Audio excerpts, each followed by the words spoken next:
ಸ್ನೇಹಿತರೆ, ಗ್ರಹಣಗಳಾದಾಗ ದೇಹದ ಮೇಲೆ ಪರಿಣಾಮ ಇದೆಯಾ? ಇದರ ಬಗ್ಗೆ ಈ ವಿಡಿಯೋದಲ್ಲಿ ತಿಳಿಯೋಣ. ವೈಜ್ಞಾನಿಕ ನೋಟದಲ್ಲಿ ನೇರವಾಗಿ ದೇಹಕ್ಕೆ ಯಾವುದೇ ಹಾನಿ, ಬದಲಾವಣೆ ಆಗೋದಿಲ್ಲ. ಸೂರ್ಯಗ್ರಹಣ, ಚಂದ್ರಗ್ರಹಣ ಇವು ಖಗೋಳ ಘಟನೆಗಳು. ಅವು ನಮ್ಮ ದೇಹದ ಆರೋಗ್ಯವನ್ನು ನೇರವಾಗಿ ಬದಲಾಯಿಸಲ್ಲ. ಆದ್ರೆ ಜನರು ಏಕೆ ಪರಿಣಾಮ ಅಂತ ಹೇಳ್ತಾರೆ? ಇದು ಹೆಚ್ಚು ಮಾನಸಿಕ ಮತ್ತು ಪರಿಸ್ಥಿತಿ ಕಾರಣಗಳು. ಮನಸ್ಸಿನ ಮೇಲೆ ಪರಿಣಾಮ ಹೇಗೆ ಅಂದ್ರೆ, ಗ್ರಹಣ ಸಮಯದಲ್ಲಿ ಬೆಳಕು ಕಡಿಮೆ ಆಗುತ್ತದೆ, ವಾತಾವರಣ ಸ್ವಲ್ಪ ವಿಭಿನ್ನವಾಗಿ ಕಾಣುತ್ತದೆ. ಕೆಲವರಿಗೆ ವಿಚಿತ್ರ ಫೀಲ್, ಆತಂಕ ಅಥವಾ ರೆಸ್ಟ್ಲೆಸ್ನೆಸ್ ಅನಿಸಬಹುದು. ಇದು ಮನಸ್ಸಿನ ಪ್ರತಿಕ್ರಿಯೆ, ದೇಹದ ಸಮಸ್ಯೆ ಅಲ್ಲ.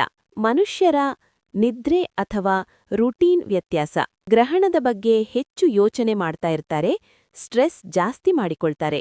ಗ್ರಹಣದ ಸಮಯದಲ್ಲಿ ಮಲಗುವುದಿಲ್ಲ. ಆಹಾರ ಸಂಬಂಧಿತ ನಂಬಿಕೆಗಳು. ಕೆಲವರು ಗ್ರಹಣ ಸಮಯದಲ್ಲಿ ತಿನ್ನೋದಿಲ್ಲ, ದೀರ್ಘಕಾಲ ಉಪವಾಸ ಮಾಡ್ತಾರೆ.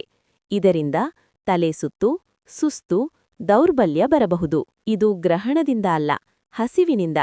ಆದರೆ ಒಂದು ನಿಜವಾದ ಅಪಾಯ ಮಾತ್ರ ಇದೆ. ಸೂರ್ಯಗ್ರಹಣವನ್ನು ನೇರವಾಗಿ ನೋಡುವುದು. ಸರಿಯಾದ ಗಾಜುಗಳಿಲ್ಲದೆ ಸೂರ್ಯ ನೋಡಿದ್ರೆ ಕಣ್ಣುಗಳಿಗೆ ಹಾನಿಯಾಗಬಹುದು. ರೆಟಿನಾ ಡ್ಯಾಮೇಜ್ ಅಪಾಯ. ಎಕ್ಲಿಪ್ಸ್ ಗ್ಲಾಸಸ್ ಇದ್ದರೆ ಮಾತ್ರ ನೋಡಿ. ಚಂದ್ರಗ್ರಹಣದ ಸಮಯದಲ್ಲಿ ಇದು ಕಣ್ಣುಗಳಿಗೆ ಅಪಾಯ ಇಲ್ಲ. ದೇಹದ ಮೇಲೆ ಯಾವುದೇ ವೈಜ್ಞಾನಿಕ ಪರಿಣಾಮ ಇಲ್ಲ. ಇನ್ನು ಸಂಪ್ರದಾಯದ ನೋಟದಲ್ಲಿ ನೋಡಿದ್ರೆ ಕೆಲವರು ನಂಬುತ್ತಾರೆ, ಶಕ್ತಿ ಏರುಪೇರು, ಮನಸ್ಸಿನ ಅಸ್ಥಿರತೆ, ದೇಹದ ದೌರ್ಬಲ್ಯತೆ.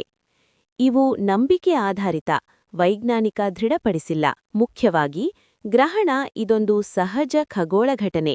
ದೇಹಕ್ಕೆ ಮೇಲೆ ಯಾವುದೇ ನೇರ ಪರಿಣಾಮವಿರುವುದಿಲ್ಲ. ಕಣ್ಣುಗಳಿಗೆ ಮಾತ್ರ ಜಾಗ್ರತೆ ಬೇಕು, ಅಂದರೆ ಸೂರ್ಯಗ್ರಹಣದಲ್ಲಿ. ನಿಮಗೆ ಈ ವಿಡಿಯೋ ಇಷ್ಟ ಆಯ್ತಾ? ಲೈಕ್ ಮಾಡಿ, ಸಬ್ಸ್ಕ್ರೈಬ್ ಮಾಡಿ.